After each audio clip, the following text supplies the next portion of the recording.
अखंड विद्याश्रम में आपका स्वागत है। The first institute of impeccable, अखंडता का प्रतीक यहां से शुरू होता है। आज हम राशियों की बात करेंगे। दुनिया में 12 राशि हैं, जब 12 जोडियक साइंस हैं। ये वेस्ट भी मानता है और पूरब भी मानता है। पूरी दुनिया मानती है कि दुनिया में 12 ही राशियां हैं। ये हर मुझे विश्वास है कि हर धर्म में 12 चीजें ही उभर के आती हैं। इसमें एक यूनिफॉर्मिटी मैंने बचपन से देखी है, आज भी देख रहा हूँ। और मैं वही यूनिफॉर्मिटी को गणित विद्या के माध्यम से, डिवाइन मैथमेटिक्स के माध्यम से, जो कुदरत ने बनाया है, वो दिखाने की कोशिश कर रहा हूँ। मेरी यही कोशिश है कि मुझे दुनिया को इम्पेकेबल विजडम देनी है, जो पूरी दुनिया में लागू होती हो, सबके लिए अच्छी है, सब मानव के लिए है। कोई डिवीजन नहीं है, कोई खराबी नहीं है, कोई चीज़ नहीं है। उस चीज को आधार में कर रखते हुए जब मैं 12 राशियों को देखता हूं, तो क्या मुझे उसमें कुछ ऐसी चीज नजर आती है जो मेरे हिसाब से दुनिया ने उस तरीके से नहीं देखा है। अब इस पिक्चर में मैंने राशि लिखा हुआ है और नीचे 7 हेवंस लिखे हैं। इसका मतलब कि अगर स्वर्गलोक है, उसके 7 हिस्से हैं। और मैं शुरू से ही कह रहा हूं, चाहे वो भूमि हो, उसके 7 हिस्से हैं, अंतरिक्ष हो, उसके 7 हिस्से हैं, और जो हेवन है, जो स्वर्ग है, उसके भी 7 हिस्से हैं। ये तीनों मिलाकर 21 हिस्से बन जाते हैं। और उसके बाद 22 लेवल जो है वो इंसान को कुदरत के साथ जोड़ देता है। मैं आज भी मानता हूं, अगर मुझे कुदरत के साथ जुड़ना है, तो पहले मुझे कम से कम 22 लेवल्स की खूबियों को जानकर आगे बढ़ना पड़ेगा। मगर उसमें जो 3 प्लस जो पाई है, 3 प्लस 1 7 है, उसके हर हिस्से के 7 हिस्से हैं। ये भी मैं दिखाने की कोशिश कर रहा हूँ। चाहे वो सेल हो, उसके सेल मेम्ब्रेन है, उसके 7 हिस्से हैं। साइटोप्लाज्म में 7 ऑर्गेनल्स हैं और न्यूक्लियस भी 7 हिस्से हैं। सोलर सिस्टम में भी वही है, हर जगह वही है। उसी को मैं ब्रह्म अंक या फर्स्ट स्टेज ऑफ क्रिएशन कहता हूं। अगर यही जीवन का सत्य है, तो अगर हम राशियों को देख रहे हैं, जहां भी मुझे 7 नजर आनी चाहिए, मैं उस दिशा की बात कर रहा हूं जो मुझे लगता है कि जीवन का सत्य वही है। अगर दिव्यांग संपूर्ण है, अखंड है, तो यहाँ पे राशियों में भी 7 चीजें उभर के आनी चाहिए। वही चीज मैंने इसमें लिखी हुई है कि ब्रह्मांड में, सोलर सिस्टम में स्वर्गलोक है। स्वर्गलोक 7 चीजों से बना हुआ है। ये 7 क्या हैं, 12 राशि क्या हैं, उसको समझने की हम आज कोशिश करेंगे। मेरी एक ही कोशिश है, अगर हमें दुनिया को समझना है, जानना है, पहचानना है, उसके साथ मिलना है, तो हमें कहीं ना कहीं गणित के तरीके से उठना पड़ेगा। अज्ञान जो फिलॉसफी के साथ है, उसे ज्ञान में, फिलोसफिकल नॉलेज बनाना पड़ेगा। उसके बाद विज्ञान साइंटिफिक लेवल तक ले जाना, फिर प्रज्ञान की तरफ ले जाना, फिर अखंडता की ले जाना। मगर उसमें जो भी चीज है, डिवाइन मैथमेटिक्स ही, वैदिक मैथमेटिक्स ही काम आता है। मैं वही दिखाने की कोशिश कर रहा हूँ, जानने की कोशिश कर रहा हूँ। इस पिक्चर में आप देख लीजिए, आप कहीं ना कहीं 7 हिस्से ही देख रहे हैं। सेंटर 7 में है, आउट में 6 हैं। 1 into 6। अगर यहाँ पे देखें, पेंसिलिन भी वही चीज है, हर जगह वही वही। एक एक करके मैं अब सिर्फ 1/7 के बारे में ही इसके ऊपर नए छोटे छोटे वीडियो बनाऊंगा, ताकि हमें समझ आ जाए कि कुदरत ने अपनी चीजों को कैसे बनाया है गणित विद्या के माध्यम से। अब आते हैं, ये जो 7 सेंटर हैं या स्वर्ग हैं, जोडिया के 12 राशियों में हैं, क्या ये स्टेटमेंट आपको सत्य लगता है या असत्य लगता है, मैं दिखा चुका हूं। अब उसे समझ के आगे बढ़कर उसकी सच्चाई को, उससे सच्चित आनंद तक पहुंचने की हम कोशिश करेंगे। अब आ जाते हैं, 12 राशि हैं, जोडियक साइंस हैं, इसमें कोई दो राय नहीं है। आप इस पिक्चर में देखिए, आप 12 चीजें देख रहे हैं। द लेफ्ट साइड में देखेंगे तो आप राशियां हैं जो हिंदी में है, अखंड भारत की हैं। जो राइट में देख रहे हैं, तो वो जोडियक साइंस है, जो वेस्ट की दौरान है, जहां ईस्ट और वेस्ट पूर्व और पश्चिम कैसे देखते हैं, मैं वो दिखाने की कोशिश कर रहा हूं। सबसे पहले चलते हैं मेष राशि, जो मार्च अप्रैल में शुरू होती है और उसका नाम इंग्लिश में जोडियक में जेरिक्स है और उसका संबंध मंगल के साथ है।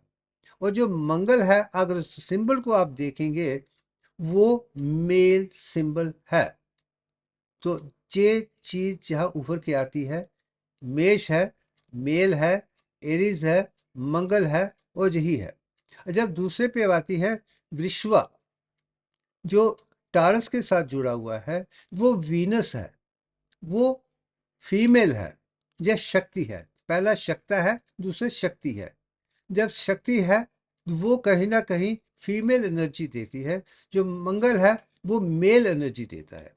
जब आप तीसरे पे आते हैं, मिथुना पे आते हैं, उसका संबंध जेमिनी के साथ है। और इसमें जो पिक्चर लेफ्ट में है वो अलग है, मैं आगे उसको और भी अच्छे तरीके से दिखाने की कोशिश करूंगा। जेमिनी जो है वो मरकरी के साथ जुड़ा हुआ है। मरकरी कौन सी है? वो सूरज के बिल्कुल नजदीक में है। उसमें ना तो मेल है ना फीमेल है, वो हर्मोफ्रोडाइट है। उसमें दोनों है, मेल भी है फीमेल भी है, वो न्यूट्रल है। शिव शक्ति की तरह है, जो शक्ता शक्ति की तरह है, वो सत्य है।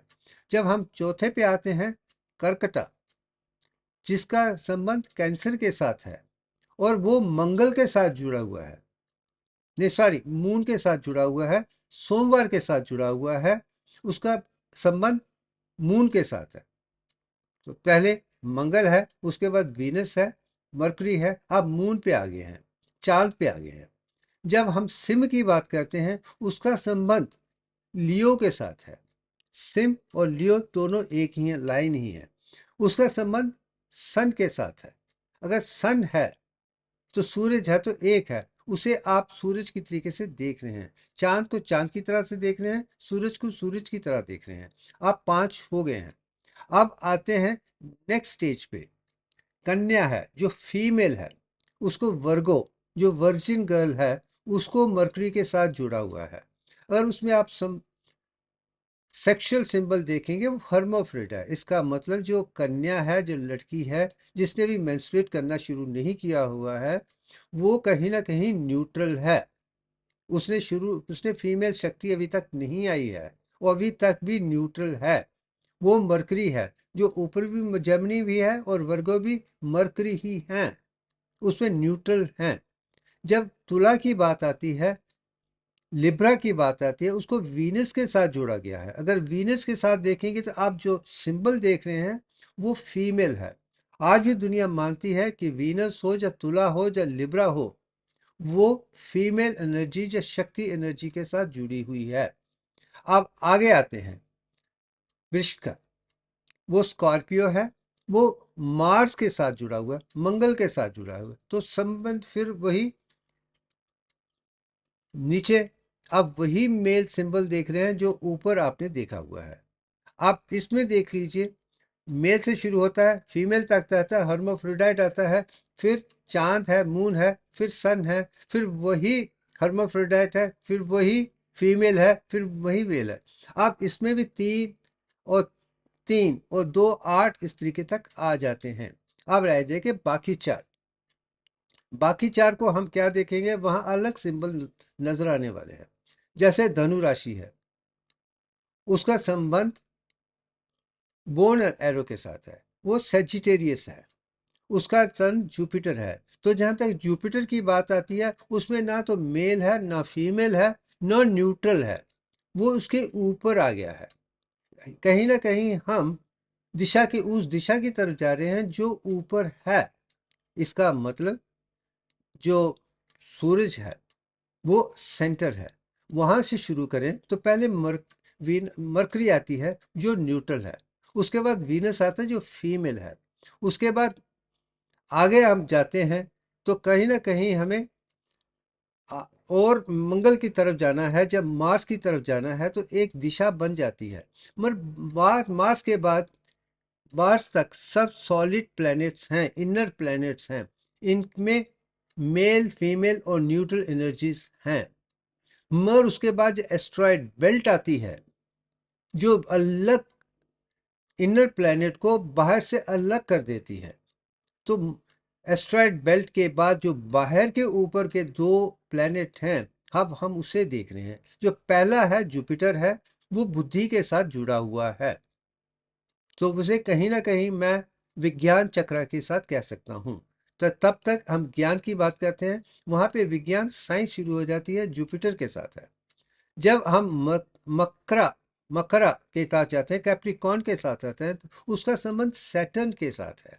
सैटर्न मीन और भी ऊपर है, मैं उसे प्रज्ञान के साथ जोड़ देता हूँ। अगर देखिए मेरे तंत्र विद्या में सैटर्न को, प्रज्ञा पीनियल ग्लैंड को मैंने थर्ड आई और प्रज्ञान के साथ जुड़ा हुआ है, तो हम वहां पे भी सैटर्न पे आ गए, जहां पे भी सैटर्न पे आ गए हैं। अब आगे चलते हैं, खुंबा एक्वेरियस सैटर्न है, तो ये प्रज्ञान है। आप समझ लीजिए, ज्ञान, अज्ञान, अज्ञान, ज्ञान, विज्ञान और प्रज्ञान तक हम पहुंच गए हैं। जब हम मीना की तरफ आते हैं तो वो फिर नीचे आ जाता है। मीना कहीं ना कहीं पाइसिस के साथ जुड़ा हुआ है, जुपिटर के साथ है, ये बुद्धि देता है। और सैटर्न आपको इंट्यूशन देता है, प्रज्ञान देता है। आप ज्ञान, विज्ञान, प्रज्ञान को भी आप देख रहे हैं। हमारी शुरुआत अज्ञान से हुई है, उसके बाद ज्ञान से है, उसके बाद विज्ञान के साथ है, उसके बाद प्रज्ञान के साथ है।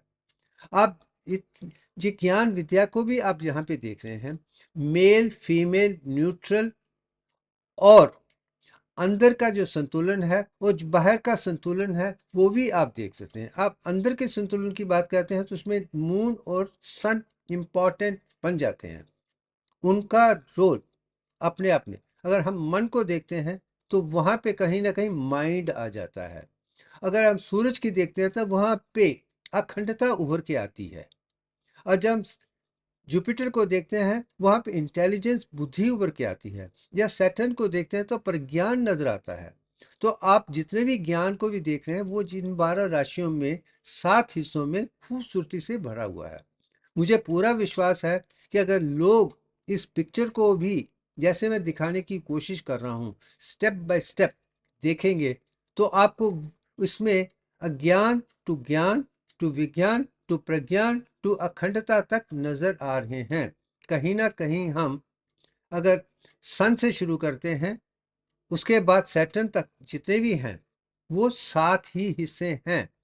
बाकी पॉसिबिलिटीज कैसी हैं ये अब दिखा, आप उसे अब आगे समझने की कोशिश करते हैं।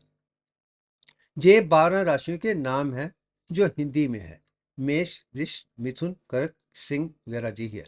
मगर मैंने कुछ शब्दों का कनेक्शन दिया हुआ है, और ये जो वो शब्द हैं जो 12 राशियों के साथ जुड़े हुए हैं, और उन शब्दों से ही अक्सर इस किस्म के नाम लोगों को दिए जाते हैं। फॉर एग्जाम्पल, अगर राशियों के हिसाब से मुझे देखा जाए तो मैं धनु राशि में हूं। अगर आप धनु राशि 9वें पे जाएंगे तो आप उसमें देखेंगे जो शब्द हैं ये, यो, भा, भी, भू, था, फा, ठा, वे। अगर मेरा जो असली नाम है भूषण है, तो आप बीच में भूषण को देख रहे हैं, क्योंकि वो भूषण का नाम मेरी राशि धनु राशि के साथ जुड़ा हुआ है। सिमिलरली हर लोगों के नाम भारत, अखंड भारत में राशियों के आधार पर ही शुरू होते हैं, ताकि इसका असर आप में नजर आए। ये 9वीं राशि है और भू है, इसलिए मेरा नाम भूषण है। सिमिलरली जो भी हैं, अगर हम इस तरीके से नाम देखेंगे तो हमें कहीं ना कहीं ये समझ आ जाएगा कि हमें कैसे, क्या देखना है, कैसे नाम रखना है, कैसे चलाना है और चलाएंगे। ये अपने आप में एक खूबी है। अगर आप, अगर हम दे इसमें अकाउंट करने की कोशिश करें कि मेष राशि में कितने हैं, तो आप देखिए 1 2 3 4 5 6 7 8 9, 9 है। अगर जे भी 9 अगर आप देख लें तो इसमें आप देखेंगे कि इसमें भी कुछ खूबियां हैं। अगर दूसरा देखें तो उसमें 1 2 3 4 5 6 7 8 9 ही है। आगे देखें 1 2 3 4 5 6 7 8 9 ही है। उसके आगे देखें, वहां पे भी आप 1 2 3 4 5 6 7 9 ही है। तो कहीं ना कहीं इसमें भी, शब्दों में भी आप देखेंगे 12 राशियों में हर में 9 नंबर हैं, इसका मतलब इसके अंदर भी 108 छुपा हुआ है। तो आप समझ सकते हैं कि ये ज्ञान भी कितनी दूर तक है। मैं समझता हूँ कि जो इसको समझ पाया है समझ पाएगा कि हम हकीकत में अखंड भारत की ऋग्वेद, उपनिषद और स्क्रिप्चर्स में जो डिवाइन मैथमेटिक्स है हर जगह है, मगर किसी ने देखा नहीं है और मुझे दिखाया जाता है, तो मैं वही दिखाकर आगे ले जाने की कोशिश कर रहा हूँ। अब आगे चलते हैं। अब आ जाते हैं कि अब तो आपने देख लिया है, इसमें 7 हैं, मगर 12 राशियां हैं, सेंटर में सन है, ऊपर मून है, बाकी 5 दो दो के साथ हैं। अब आ जाते हैं कि सन, क्योंकि हमारा जो अखंडता है, मैं आज भी मानता हूं, मेरा गुरु सूर्य भगवान है। मैं जो भी सीख रहा हूँ, जो भी कर रहा हूँ, सूर्य भगवान से ही सीखता हूँ। मेरा पूरा डिसिप्लिन सूर्य भगवान के साथ ही है। वही हमारे प्रिजाइडिंग डेटिंग है, वही मेरे गुरु हैं। मैंने जो भी सीखा सब उन्हीं से सीखा, किसी और से नहीं सीखा है। वो कैसे समय पे जागते हैं, कैसे चलते हैं, कैसे काम करते, उनका काम सिर्फ देना देना देना ही है। वो लेते नहीं है। अगर वो ना हो तो दुनिया ही ना हो, हम भी ना हो, कुछ भी ना हो। तो आप समझ लीजिए, वही अखंडता का प्रतीक है। और जिसने भी सूर्य भगवान को गुरु मान लिया, वो गायत्री को मान लेंगे और सुबह सूरज की तरफ जाके पानी देकर गायत्री मंत्र करेंगे, आप ब्राह्मणी गायत्री को समझ पाएंगे और वहीं पे ही ऑक्सीजन बनती है। सिमिलरली वेस्ट की तरफ रुद्र ग्रंथि की तरफ देखें, वहां पे भी वही ज्ञान है। तो मैं समझता हूँ जिसने सूर्य भगवान को देख लिया और गायत्री मंत्र को जान लिया और गायत्री मंत्र के हिसाब से किया है, तो वो अपने आप में संपूर्ण बन जाएगा, इसमें कोई दो राय नहीं है। मेरा मेरा सौभाग्य है कि बचपन से लेकर आज तक जो भी सीखा है सूर्य भगवान से सीखा है, उनको सीखकर ही वेद उपनिषद की हर चीजें हैं। अगर आप ऋग्वेद को भी देख लेंगे तो उसमें कहा गया है कि दक्ष जो राजा हैं, और मैं मानता हूं जो राजा है वो सूर्य भगवान है, और उनकी माँ का नाम अदिति है, उनकी बेटी का नाम भी अदिति है। ये भी मैं दिखा चुका हूं। वो हीलियम जो है, हीलियम 4 है, वही अदिति है, उनकी बेटी है, और उसकी माँ भी अदिति है। और सूर्य भगवान खुद अपने आप में मैं मानता हूं कि हाइड्रोजन ही है। तो हाइड्रोजन हीलियम का जो कॉम्बिनेशन है, वही चीज अखंडता को और उसकी सृष्टि को दिखाने की कोशिश कर रहे हैं। यही जीवन का सबसे बड़ा सत्य है। और मैं हमेशा कहता हूं कि मेरी जो वीडियो है वो मेरी आत्मा की आवाज है, ईश्वर की आवाज है, सूर्य भगवान की आवाज है, परम आत्मा की आवाज है। तो मैं कोई कॉपी नहीं करता हूँ, यही समझते। वो चलते चलते जो मेरे अंदर से आता है वही बाहर आ रहा है, मैं तो एक माध्यम हूँ। वैसा समझेंगे तो आगे बढ़ जाएंगे। अब आते हैं सूर्य भगवान जो अंदर के हिस्से हैं, उसे संडे के, अब जहाँ पे नाम आ जाता है, दिन की बात है, संडे जो पहला दिन है, वो कोर है, वही राशि है, उसका संबंध लियो के साथ ही जुड़ा हुआ है। अगर आप माता वैष्णो देवी को देखें या दुर्गा को देखें, उनका जो वाहन है वो सिंह ही है, क्योंकि वो सूर्य भगवान का प्रतीक है। और वही मैं दिखाने की कोशिश करें, जो लियो सामने है उसमें वो शक्ति है जो सूर्य भगवान की शक्ति है, जो सिंह में शक्ति है। इसलिए सिंह जो है माता वैष्णो देवी और गॉडेस दुर्गा का एक वाहन है। उसकी पावर सूर्य भगवान की तरह है। वो वैसे ही चलता है, ज्ञानी है, विज्ञानी है, प्रज्ञानी है, अखंड तक है। अब वहां पे वो जो चीज उभर के आती है वो अपने आप में मिसाल है, क्योंकि हमें वही लियो ही, अगर जंगल का कोई राजा है तो लायन ही है। आप दूसरे आ जाते हैं तो मून पे आते हैं, चांद पे आते हैं, तो मंडे पे आते हैं। ये मदर अर्थ का हिस्सा है, क्लोज हिस्सा है, मैं पहले भी दिखा चुका हूँ। जो वन जोडियक साइन है, सूरज में भी एक साइन है, जहां पे भी एक साइन है, और जो राशि है वो कैंसर है। अब जैसे कैंसर आप देख रहे हैं, और जैसे कैंसर में है, तो इसमें सब कैंसर की पिक्चर देख रहे हैं और नीचे मून की पिक्चर है। पहला लियो है, दूसरा कैंसर है। ये एक एक हैं, 7 में से ये 2 निकल चुके हैं, अब पीछे रह गए हैं 5। अब हम 5 को, उनकी राशियों को समझने की कोशिश करेंगे। जब थर्ड आ जाता है मार्च, जैसे मैंने पहले ही कहा था, ये एरीज के साथ भी जुड़ा हुआ है, ये स्कॉर्पियो के साथ भी जुड़ा हुआ है। एरीज और स्कॉर्पियो का जो कॉम्बिनेशन है वही शुरू हुआ था जहाँ पे 2 राशियां आ जाती हैं। ये दोनों मेल डोमिनेटेड हैं। जो शुरू में मैं दिखाया था यहीं पे भी वही आ जाता है। ये मंगल के साथ जुड़े हुए हैं। जो भूमि के जो इनर प्लैनेट हैं उनका जो बाहर का सबसे बड़ा है वो मंगल ही है, वो मेल ही है। ट्यूसडे मंगल है। जब दूसरा हम आते हैं मरकरी, जो सूरज के पास है, उसके भी दो साइंस हैं, जेमिनी और वर्ग्यू। अगर हम जेमिनी और वर्ग्यू में देखेंगे जहाँ पे डुअलिटी है, इसका मतलब ये ना तो मेल है ना फीमेल है। इसमें मेल और फीमेल दोनों की क्षमताएं हैं, क्योंकि ये सूरज के पास भी है और बाहर भी है। आप देख लीजिए कितना खूबसूरत है। जेमिनी के भी दो हेड हैं और वर्गो में भी आप वही फीमेल एनर्जी न्यूट्रल फॉर्म में देखते हैं। बड़ी खूबसूरत पिक्चर है और उसका संबंध आप रोशनी के साथ नजर आ रहे हैं। इसमें दोनों पॉसिबिलिटीज हैं, मेल और फीमेल, वो न्यूट्रल रह सकते हैं। अब आ जाते हैं कि जुपिटर के साथ, जैसे सूरज से शुरू करते हैं, मरकरी है, वीनस है, अर्थ मून है, उसके बाद मंगल है, उसके बाद एस्ट्रॉयड बेल्ट, इसमें संबंध नहीं है। उसके बाद जो बड़े प्लैनेट बनते हैं वो बैरूनी प्लैनेट है, वो इंटेलिजेंस के प्लैनेट है। तो हम एस्ट्रॉयड बेल्ट के बाद जो जुपिटर आता है उसे गुरु कहते हैं, उसे ही गुरु कहते हैं। यही सिखाता है, यही विज्ञान है, यही हमें सिखाता है कि काम कैसे करना है। अज्ञान टू ज्ञान टू विज्ञान तक हम यहाँ तक आ जाते हैं। और इसका संबंध पाइसिस के साथ है और सेजिटेरियस, और जिसकी राशियां